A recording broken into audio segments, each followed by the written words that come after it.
Welcome back. In order to keep any hope alive of returning to the SEC championship, the Gamecocks have to beat Florida this weekend. To learn more about the Gators and to see what the Gamecocks have to do to win, let's send it to Justin and Hunter in the boardroom.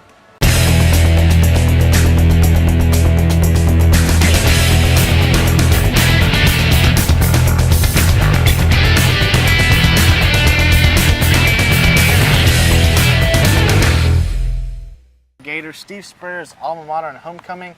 And Hunter, we lost homecoming last year. How do you think it's going to go this year? It's going to be about the same. Let me tell you a little something about homecoming last year. We lost to Arkansas.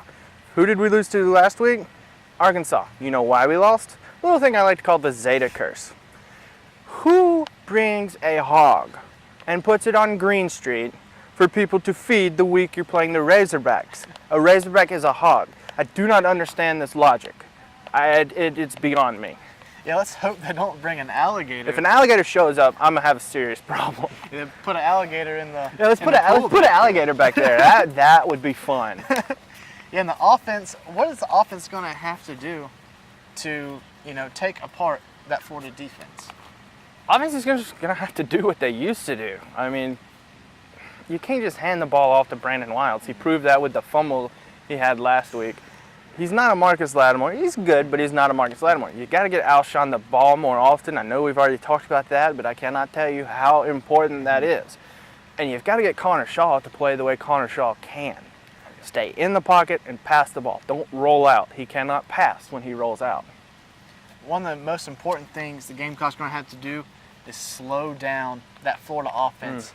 Demps and Rainey. Demps took a kick return back earlier this season.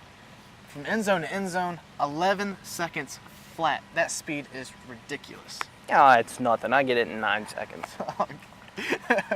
I mean, maybe a little bit more, but I mean, the Gamecocks, they just gotta stick on these guys. I mean, please don't put Stephon Gilmore out there because he won't be able to stick on anybody.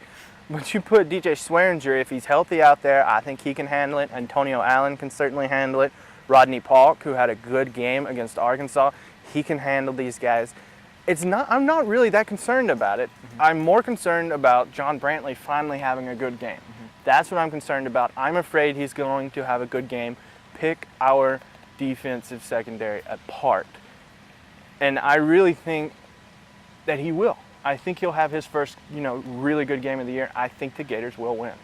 Yeah, let's hope Charlie Weiss doesn't have all those plays up in his book of tricks that he has. You would think Charlie Weiss would have a little sympathy for his alma mater. Yeah. I mean, the guy got his MBA here. I mean, come on, Charlie. Cut us some slack. Like you said, Gamecocks lost last year in homecoming. How do you think the score is going to be in this one? I don't think it'll be as bad as it was last year. It's a good question, man. I'm probably going to have to go. It's going to be about, let's go 35-30. I think that'll be about right. 35-30 Florida? 35-30, no, Arkansas, yes, Florida. Yeah. All right, I'm going to go maybe a little bit under on the scoring-wise. I don't think that Gamecock offense is back the way it was. But I'm going to say... Well, you have to think. Florida defense isn't as good as it used to be. No, but they do have a good defensive coordinator. Oh, their head coach, Mitch Muschamp. Really Will good. Muschamp. Yeah, really good head coach, defensive coordinator at Texas. So we'll see. He's a defensive coordinator. I wouldn't exactly call him a good head coach. I mean, look at Florida. They're not doing too good.